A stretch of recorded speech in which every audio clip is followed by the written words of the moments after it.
Setiap tanggal 30 September selalu ramai dari kelompok yang anti komunisme, berteriak-teriak memperingatkan bahaya laten komunis.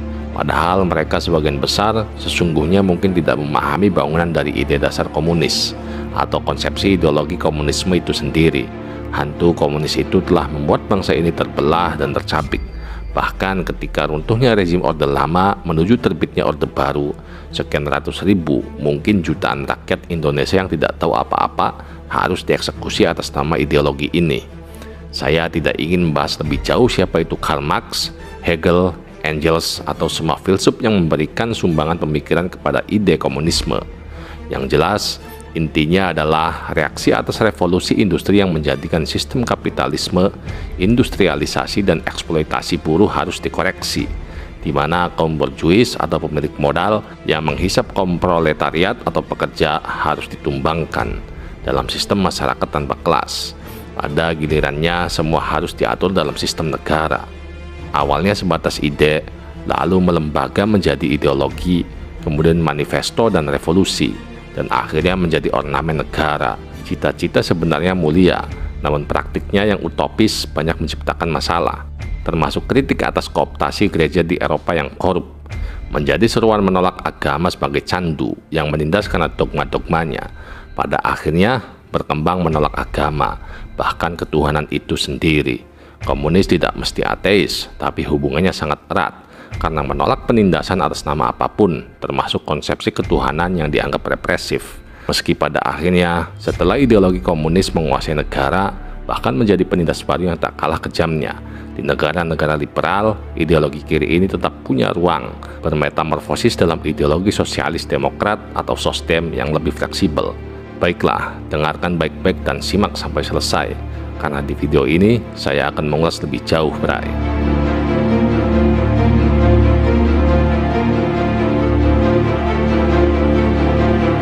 Intinya, dunia heboh sejak Das Kapital dicetak bestseller dan manifesto komunis berkumandang. Hantu komunisme pada akhirnya membelah dunia menjadi dua kutub, yaitu negara yang berpaham liberalis dan komunis, terutama setelah tumbangnya fasisme pasca Perang Dunia II. Dan hantu ini menemukan jasad yang besar ketika berhasil menggulingkan Tsar Rusia dalam revolusi Bolshevik yang dipimpin tiga serangkai Yahudi Ashkenazi, yakni Lenin, Trotsky, dan Stalin. Jangan lupa bapak komunisme sendiri, Karl Marx, yang juga Yahudi Ashkenazi Jerman. Nama terakhir ini akhirnya menjadi diktator Uni Soviet dan mengobarkan Perang Dunia II dengan Jerman. Pasca kemenangannya, pengaruhnya menyebar ke seluruh dunia, dan bagai efek domino menyebar juga ke selatan, ke Cina hingga Asia Tenggara, termasuk Indonesia.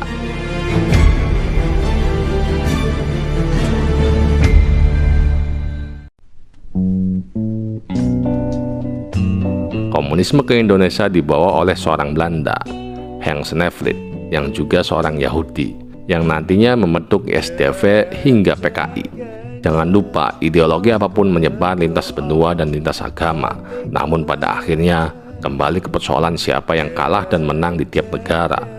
Terlepas dari latar belakang apapun, bangsa ini belum lupa bagaimana PKI berkali-kali melakukan pemberontakan, dan yang sering menjadi korban adalah keluarga besar Nahdlatul Ulama, baik dari kalangan pesantren maupun rakyat jelata. Ini terjadi karena tiga hal. Satu, di zaman itu keduanya berbagi pangsa pasar yang sama, kaum pinggiran dan pedesaan. Dua, metodologi gerakan yang berbeda. Yang satunya progresif revolusioner atau politbiro tersentral, yang satunya memegang teguh tradisi berguru kepada ulama atau sanad. Tiga, pandangan teologis yang bertolak belakang. Yang satu menganggap agama adalah candu, yang lainnya agama dengan segala tradisinya adalah nilai-nilai yang harus dimuliakan dan dilestarikan. Untuk kasus ini, walaupun banyak tokoh komunis berangkat dari Sarekat Dagang Islam, Sarekat Islam, atau keluarga pesantren, tapi pandangannya akan agama yang jumud tetaplah dianggap sebagai candu. Singkat waktu, PKI akhirnya menjadi partai terlarang setelah pemberontakan tahun 1965, tepat tanggal 30 September, ketika perseteruan Dewan Jenderal dan Dewan Revolusi mencapai antiklimaksnya. Kedua kekuatan yang bersaing di sekitar Bung Karno, sang pemimpin besar revolusi, dan presiden seumur hidup versi TAP MPRS _3/1963. Sekali lagi, di video ini tidak akan mengulas terlalu jauh apa yang terjadi, siapa yang bermain dan diuntungkan, atau siapa yang benar dan salah. Biarlah sejarah kelam itu menjadi pelajaran yang berharga bagi bangsa ini untuk selamanya.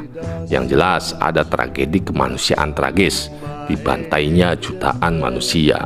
Yang pasti, rezim Orde Baru sebagai pemenang menjadikan PKI sebagai partai terlarang. Semua yang berbau komunis akan disikat tanpa mekanisme hukum yang memadai. PKI benar-benar hancur dan terlaknat di Nusantara. Dan tentu saja, momok itu masih menghantui hingga hari ini. Ketika sesuatu dicap PKI, maka konotasinya sangat hina. Stigma ini banyak digunakan untuk membunuh karakter lawan politik, dari tingkatan kampung hingga negara. Saya memutuskan untuk menyatakan berhenti dari jabatan saya sebagai Presiden Republik Indonesia terhitung sejak saya bacakan pernyataan ini pada hari ini, Kamis 21 Mei 1998. Setelah tumbangnya Orde Baru dan memasuki reformasi, Presiden Gus Dur mencoba melakukan apa yang disebut rekonsiliasi 1965. Gus Dur dengan elegan meminta maaf bahwa organisasi yang dipimpinnya ketika itu, yakni NU, dengan jujur terlibat di dalam aksi pembersihan PKI tahun 1965 hingga 1966. I think the army then quote-unquote prepared the nation against communism by blaming the communists on everything. So because of this, then we have to acknowledge thoroughly that if we did a wrong thing, then we have to apologize. Dan selain itu, Gus Dur berupaya menghapus TAP MPRS nomor 25/1966 tentang pelarangan PKI. Artinya, ketika tragedi terjadi, kebetulan PKI di pihak yang kalah, maka korbannya juga jauh lebih banyak. Andai sejarah berkata lain, kemungkinan akan lain pula ceritanya. Disinilah NU berbesar jiwa. Kalau sejak 1948 dan 1965 terjadi serangkaian pembunuhan kiai, santri maupun aktivis-aktivis NU, tetap ingin menghapus kisah kelam itu dengan cara yang bijak. Ibaratnya, NU yang ikut menjadi korban, tapi begitu menang malah meminta maaf dan ingin menghapus stigma buruk demi kebaikan bangsa di masa mendatang. Yang justru aneh adalah banyak yang masih menggunakan framing anti PKI untuk menjatuhkan lawannya, dan itu muncul dari kelompok radikalis yang sebenarnya tidak berkonflik langsung dengan PKI di masa silam. Salah satunya dari ormas terlarang FPI, yang sudah menjadi rahasia umum adalah tempat bernaungnya banyak Ba'alawi radikal. Para Habib-Habib dari Yaman ini adalah golongan yang paling getol sok anti PKI dan menuding PKI kepada lawan-lawannya, bahkan kepada aktivis-aktivis NU, yang mana di masa silam NU lah justru yang berhadapan langsung dengan PKI itu sendiri.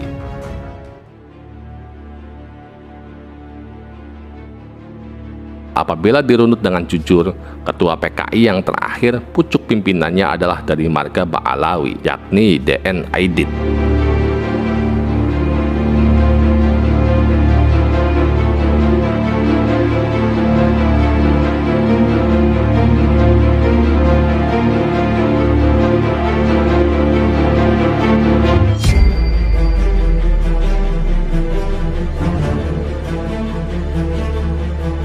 Apabila banyak pahlawan bangsa seperti Diponegoro, Imam Bonjol, bahkan pahlawan perang Sepehi Singobarong, Kanjeng Raden Tumenggung Sumodiningrat diakui sebagai Ba'alawi, yang lucu, mengapa Den Aidit malah tidak diakui oleh kalangannya sendiri sebagai bagian dari keluarganya? Namun pertanyaannya, adakah marga Aidit dari Nusantara? Jawabannya jelas tidak. Aidit atau Aidid adalah nama marga dari imigran Yaman. Dan hal ini sudah diakui sendiri oleh putra Den Aidit, yakni Ilham Aidit.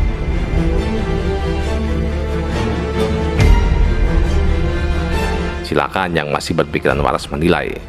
Apabila ada orang besar, pahlawan dan manusia yang harum oleh sejarah diakui sebagai keluarganya, Apabila ada manusia kalah, tercoreng dalam sejarah, malah ditolak sebagai bagian keluarganya, maka manusia golongan apakah yang seperti ini?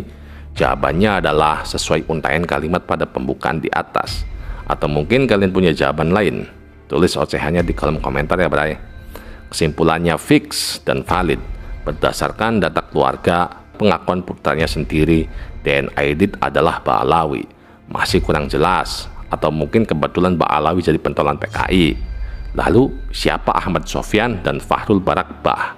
Kedua Barakbah ini jelas tercatat sebagai gembong-gembong PKI, bahkan sempat menjadi anggota parlemen. Mari bertanya dengan jujur, katanya Ba'alawi banyak yang jadi ulama.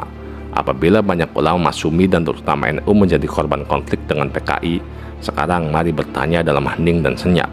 Adakah ulama dari Ba'alawi yang menjadi korban dalam konflik dengan PKI? Silakan cari jawabannya pada rumput yang bergoyang.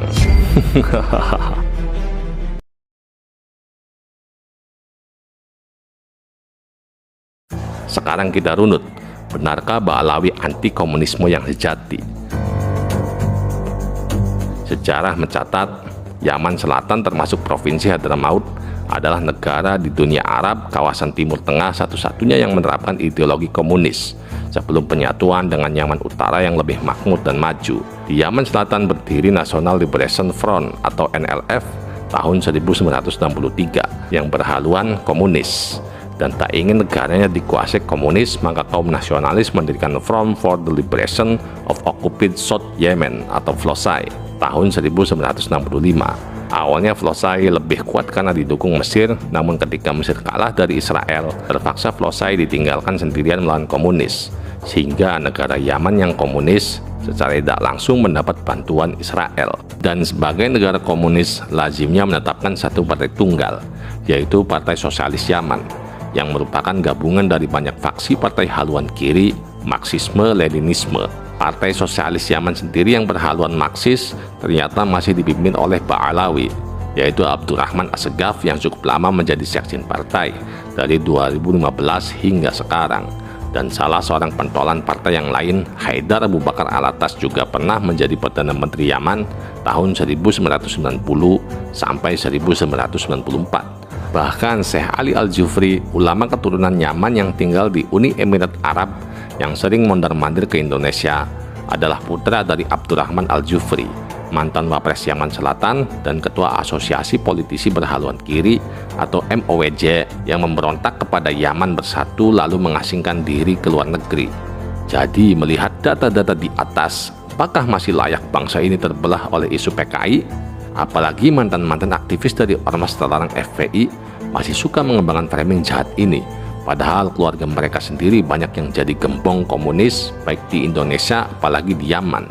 Sebagai bangsa, mari kita jadikan tragedi di masa silam sebagai pelajaran berharga dan bukan sebagai narasi jahat membunuh karakter lawan-lawan politik kita. Apalagi banyak musang berbulu domba. Golongannya sendiri banyak yang komunis, tapi golongan lain yang dituduh PKI.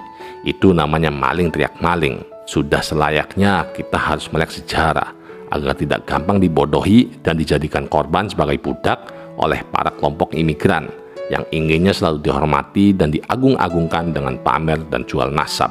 Mari kita kembali ke Pancasila sebagai dasar pemikiran berbangsa dan bernegara, bahwa di mana kita mengakui ketuhanan pada sila pertama sebagai yang paling tinggi kedudukannya, paling sakral kesuciannya. Menodai kesucian suatu agama adalah musuh dari semua agama, dan kesucian itu termasuk tercoreng ketika manipulasi sebagai turunan Nabi untuk mengkooptasi umat.